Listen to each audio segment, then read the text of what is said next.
Welcome to another episode of the IBC Guys. I'm Dave. This is Mike. We're back for what I consider a pretty solid episode. But before we get into that, I'm bad. I'm getting used to this, y'all. I'm bad at remembering to do this. But if you would like, subscribe, follow, do all the things. The goal, the heart behind this is helping people. We want this to be a resource, not necessarily to jump into IBC just because a couple of chuckleheads said to do it, but start thinking about it. Start making your own decisions. But we want you to be informed about those decisions. And that's what the goal behind this is. And if you follow, like, subscribe, comment, all that stuff, it helps get the awareness out there. And we want people to make just a good decision for their family moving forward. All right, that is out of the way. Mike, we're coming back from holidays. How was your holidays? It was good, Dave. How are you doing? How was your holiday? No, you gotta give me more than that. What'd you do for Christmas? What'd you do for New Year's? You can't It was just tell good. me it's good. We had the had a couple. I got two boys that are. I got more than two boys, but two of them are still in college, and they were both able to come home, which was good. Um, Even though it was a very short time, but it was good to have them all here, and it was good. How was yours? It was good. So my family, my daughter is the oldest of 13 grandkids, and she is only 11. So when we get together, it is a circus. It's loud, it's chaotic, it's a lot of fun. The cousins get along really well. They just enjoy being with each other. But we had a lot of that in a short amount of time. We were ready for some quiet after that, but it was a lot of fun. The boys did a lot of sports stuff this year. Lila did a lot of middle school girly stuff in terms of presents. And I got some new hunting boots. Hopefully do some hunting. Nice. Mike Stevens do some fishing. So we had a good Christmas, and then New Year's we were in bed probably by 9:30. So we did not celebrate as most people intend to.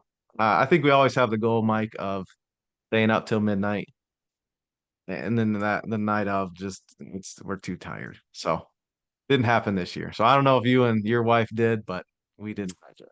No, we're the same. I was with two of the boys. We flew down to Texas to do a little hunting, came back on New Year's Eve.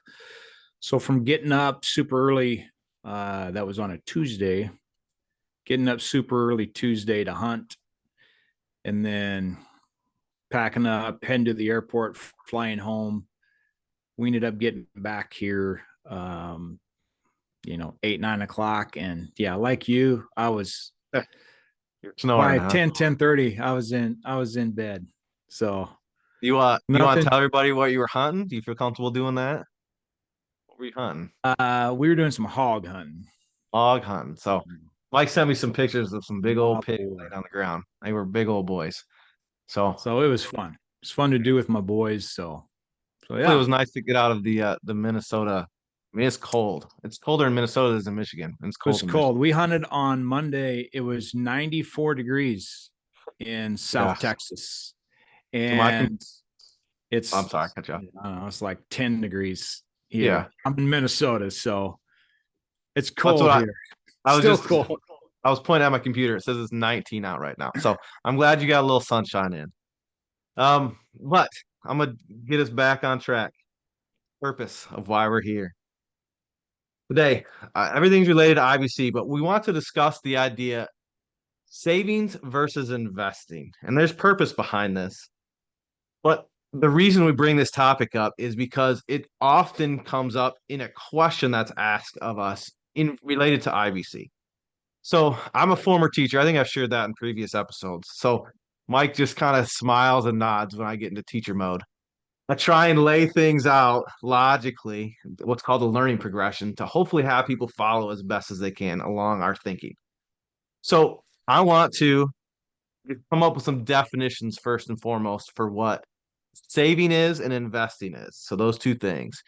So I went to the most prestigious institution in the United States and arguably the world, The University of Michigan. So if you are from Ohio, I feel bad for you. If you're an Ohio State fan, I feel even worse for you. I'll throw that out there unapologetically. But this is from the University of Michigan Ross School of Business. I went and looked up what the definition of saving is and what the definition of investing is. So they probably know my IP address as asking stupid questions, and I'm not going to get into the Ross School of Business Hey, ever. before I have to interject, before I'm sure there's people who are like, wait, come on. Dave lives in Michigan. He's a huge Michigan Wolverine fan, and his opinion of Big Blue being the most prestigious university in the world is maybe a little biased. So I think we need to No, kind of I don't know. qualify. It is completely objective, no Okay, bias at all. But yes, that disclaimer did need to be made. That is correct. go ahead. Okay. Uh, so I went to the University of Michigan website for Ross School of Business, which is, yeah, I mean, that is arguably top five in the world for business schools. But they got into, or they gave me the definition of what saving is. So I want to kind of establish to lay a groundwork for everybody in this episode. So saving, this is not mind blowing, but it's putting money aside for future use. That's the definition of saving.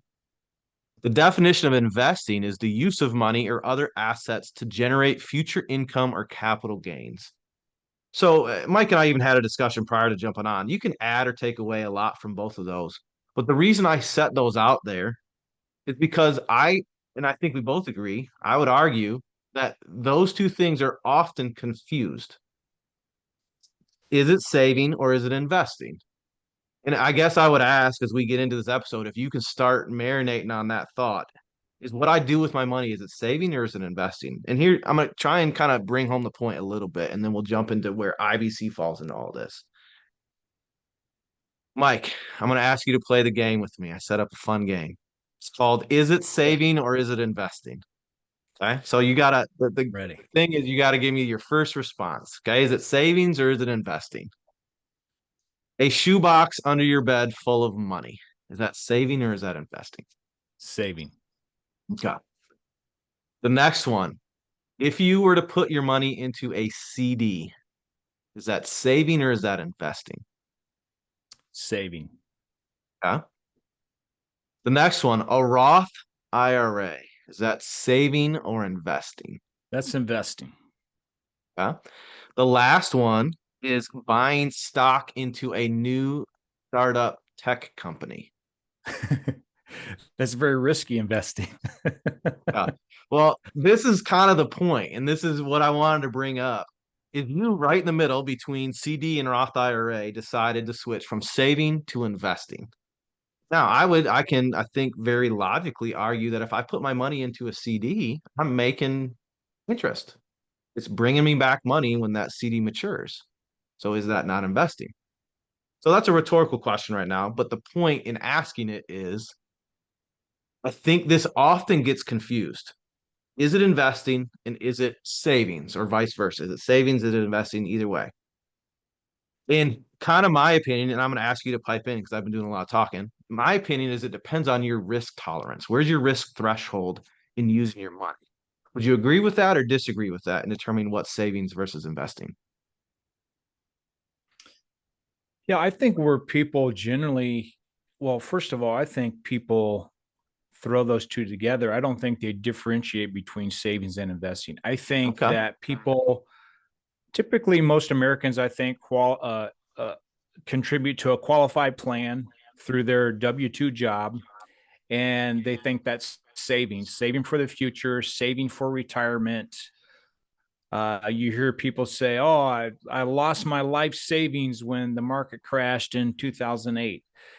If you're in the market, you are investing. That is not savings. I think investing comes maybe potentially higher reward, but obviously higher risk. You can lose money. No different than investing in income property or the stock market, securities, what have you. It can go up and it can go down. Whereas back to your example of a shoebox or a CD at the bank, those don't go down. There's no risk really involved. And they're also, aside from the CD, maybe if it's a 1-year CD, you have to wait that 12 months, but those are fairly liquid from a standpoint of if you needed that cash. Whereas certainly a qualified plan, that's not liquid. There's risk involved, but you can't touch that money until you're 59 and a half without paying a 10% penalty. That I understand there's, you want to do that to, you use that money in your retirement, but I define investing as there is a risk there. So when we talk about IBC is totally different than that. So is there anything else you wanted to? Yeah, go No, ahead. you set it up perfectly because that's exactly where I was hoping to go with all this. A question, really kind of two related questions, is people are rightfully, when again, two guys come and say, "Hey, do IBC, it's great." Like, well, why? Why wouldn't I just save my money? And oftentimes, the majority of time, the question is asked, well, why wouldn't I just invest it? I can make this and this and this and this and this. And the point of this discussion, I kind of wanted to lead up to it, is that IBC kind of is its own thing outside of those two. And Mike, you can reword that any way you want to. But again, the question we get is why would I put my money into an IBC policy? No, why would I do that? Why wouldn't I just go invest it? That's the question we often get. So, what are your thoughts? Can you answer that? Why would we do IBC over investing? Yeah. And because IBC number one is not investing. And when people look at their, household income or their household finances, a lot of what they do is not investing at all. For example, let's say someone's annual household income is 100K and they're using 90% of that for life, roof over their head, home, automobiles, food, taxes, cell phones, the list goes on and on. I mean, they're spending that money to maintain their lifestyle. Then, okay, well, then the other 10% of that 100K, I'm investing that in let's say a qualified plan or the stock market or mutual fund or whatever. The question that I get more than probably any other question is when we look at building them an IBC policy, they say they want to know what's the internal rate of return of that. And well, why would I put, let's just say, use the example of, let's say $50,000. Okay. Why would I put $50,000 into an IBC policy when I can put $50,000 into a mutual fund and potentially make more money? And if you look at the last few years or whatever, I don't follow Wall Street, so I don't know what the ins and outs of, but I mean, the market's been pretty good. Mm-hmm. Why would I not put it in there? And my answer always is because you're not doing that now. So let's say, and I'm a truck Yeah, guy, you have to so explain that one. Yeah, I'm not doing that now. What do you mean by okay. that? So let's say someone has a mutual fund and they're making 12% return, and they think that's a fantastic return on a mutual fund, and it is. If that's the actual rate of return, that's a very good. But it's probably the average rate of return and not the actual. That's Different. a whole nother episode we can talk about. But let's say they're getting a really good return in that mutual fund, and we're talking about building a cash flow system for them with an IBC policy, which is what it is. It's not an investment. IBC is a cash flow system. Mm-hmm. And if they, they get the question, I get the question, why would I put 50K into this IBC cash flow system when I can put it into this mutual fund that I'm having really good success with? And my answer is, you're not doing that now. You have a truck sitting here. Why didn't you put the $50,000 that you paid for that truck into this mutual fund? Well, because I need a truck. Exactly. Why didn't you put the $50,000 that, you put in your house or you paid in your, I mean, the $90,000 we're talking about that you're spending every year to live your lifestyle, pay for your mortgage and vacations and taxes and food and cell phone and utilities, and the list goes on and on. Why didn't you put that into the mutual fund?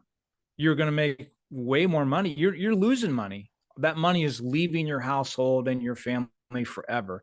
That's what we're talking about. So we build a cash flow system through this IBC infinite banking concept, building you an IBC policy that you can run those expenses that you're currently doing right now, not going into a qualified plan or an investment, but it's going through your hands and out the door and gone forever.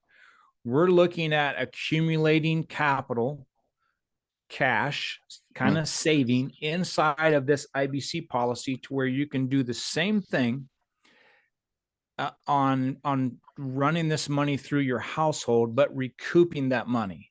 So, and again, I'm kind of skimming over the top of that, and well, how exactly does that work or whatever? But this is a cash flow system. This is a system where, I'm putting in.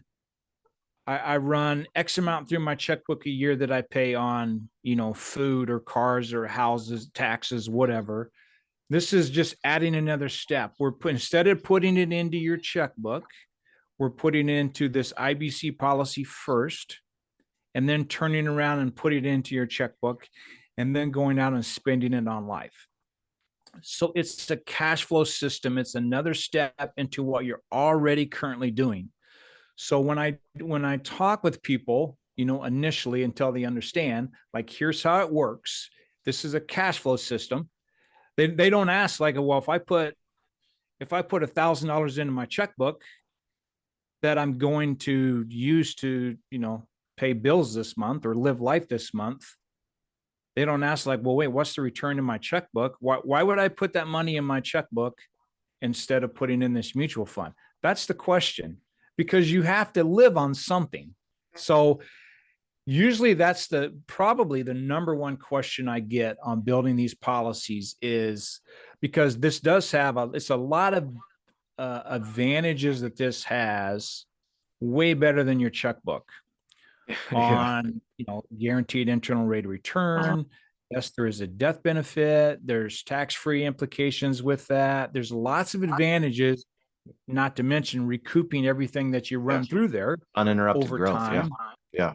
It's very, very different from the investment. If you have a mutual fund that you're getting X% that you just love, and you want to put all the money you can put in there towards that mutual fund, great, go ahead and do that. But you're still going to put money in your checkbook every month. You're still going to put $10K in your checkbook every month and pay the mortgage and buy gas and pay for your car and save for vacation and buy food and cell phone bills and utility. You're still doing that same thing. That's what we're talking about with an IBC policy, is setting up a cash flow system on the money that you're currently spending. It has nothing to do with investing in the market. So let me kind of recap. And you said a whole lot of good stuff in there, and I'm going to do my best to kind of summarize it in Dave-isms, maybe in my own mind. But from my experience, I get the question: is IBC a good investment? And I think, to your point, is it's not necessarily an investment. It is a system that recoups money you're not getting a rate back on anyway. So to your point, you made the statement, you're not doing it anyway. And what I mean by that is, you asked the question, let's use a mortgage payment. Lots of people have mortgages. I think that's pretty common. You're not going to take your mortgage payment for that month and go put it in the stock market, even though you're going to get 12% in a money market. You need that mortgage payment to pay your mortgage. And what IBC allows us to do is capture that mortgage payment and still make the necessary payment to the bank or whomever owns the note on your house. So it is not an investment. That's the wrong mentality. It's not. It's more on the saving sides, and that you can use it for future use, but you're recapturing money that is otherwise leaving your family forever. Is that an accurate summation? As I talk. Yeah, that's very accurate. They're two totally different things, and I think people they want to throw it together because they want to think this system is an investment, and they want to know what their rate of return is, and they want to compare it to what their other investments are in the market, in a qualified plan, in rental property or whatever. They're two totally separate things. So, as an example, again, I use the truck example. I'm a truck Yeah. guy, and if let's say you're let's say you're spending 10 grand a year on a truck. And so let's say a truck is 50K, they're more than that now, but let's say if you put 10K a year in for 5 years, and every 5 years you buy a truck. Or, people say, well, I don't say I finance my truck. Okay, so you're still paying 10,000 a year on your truck payments, and then every year you trade it in, you buy a new truck. But your bottom line is you're still driving a vehicle every year for, let's say, the next 20 years, right? I mean, I don't care what investment you have in the market, a mutual fund or what have you. I don't care what the rate of return is on that. You're still going to buy a vehicle.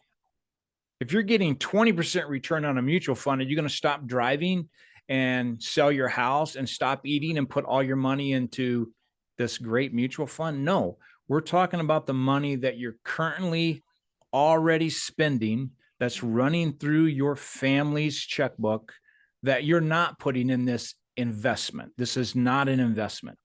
So, kind of changing people's mindset Yeah. on what this is. It's not an investment, it's a cash flow system, and really doing the same thing that you're currently doing. You're driving a vehicle, you're spending, it doesn't matter whether maybe it's not 50,000 you're spending every 5 years, maybe it's a $25,000 vehicle, maybe it's more.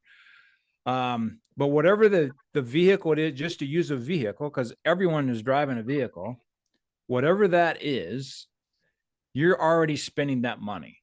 This is a system that one of the big advantages of implementing this system is whatever you run through there over time, it all comes back to you.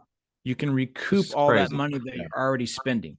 So that's the significance of an IBC banking system.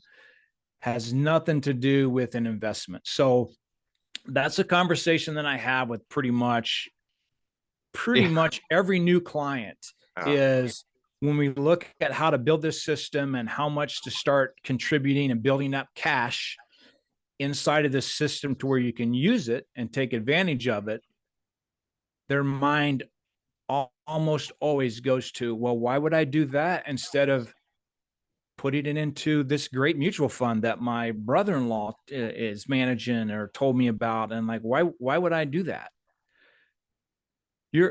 This is money you're already spending.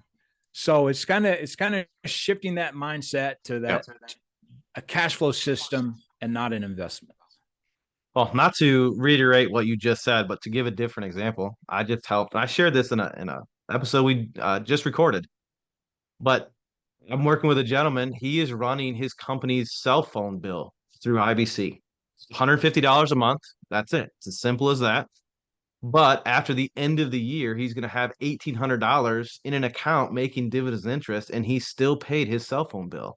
So next year, he'll have $3,600 making dividends and interest, and he's paid 2 years worth of cell phone bills. So after he does that for 10 years, there's $18,000 making dividends and interest, but he still had his cell phone, it still works, still gets calls. So to Mike's point, you're already spending this money. IBC is not an investment. It is a way to capture and recoup money that is leaving your family. So I think that's the goal in all this. We kind of wanted to establish savings versus investing, and often the confusion that lies there. That's almost individualistic. But then to reshape thinking around what IBC is, because we often get the question, is IBC a good investment? And I think that's a lack of understanding. It's no one's fault or anything like that. That's why we want to do what we're doing, is educating people that IBC is not an investment. It's not savings. It is a cash flow system that recoups money that your family is already spending. It's a different mentality. So I think we've said the same thing 4 or 5 times in a row.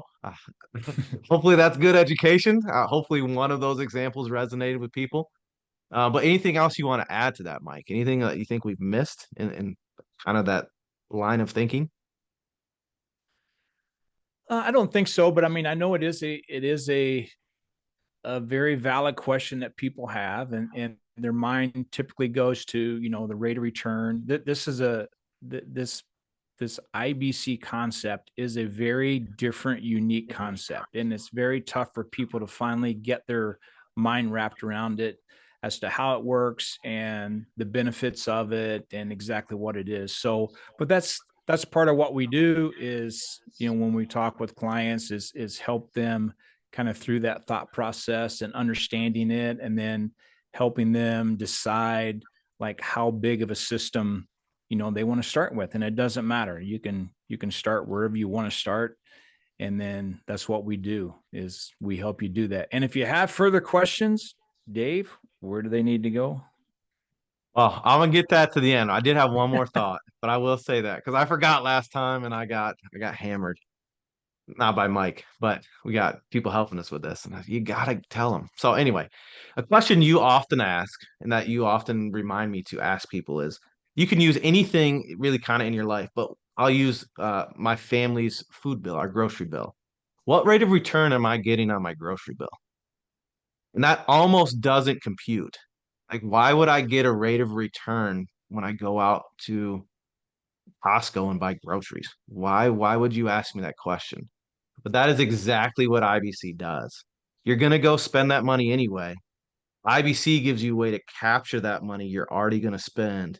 So I can answer that question. This is the rate of return that I get on my grocery bill, and I can tell you what that is. And then that rate of return grows exponentially over time, uninterrupted. It is a wonderful, amazing thing. But the mathematics behind that uh, kind of astound people when they start thinking, what's the rate of return on my grocery bill? What's the rate of return on my mortgage payment? You can argue home equity and things like that. I understand that. But you can ask that question about anything that you're already spending money on. And that's where IBC fits in. So I wanted to, Mike is the godfather of IBC. He gets mad at me when I say that. But he asked that Nelson question. Nash I is thought the that. godfather of IBC. Oh, you're the consigliere. Is that how you say that? I don't even With know the what that Godfather means. book. He's a second in command. We'll call you that. I can't even say the word correctly. But anyway, if you have questions about this, you want to talk more about savings versus investing, my email is dave@familybankingsolutions.com. All of our social media platforms are in the show notes. I think we got quite a few on there. You can watch us on YouTube. If you haven't had a chance to jump over and actually look at us while we're talking, I don't know if you want that, but you have the option.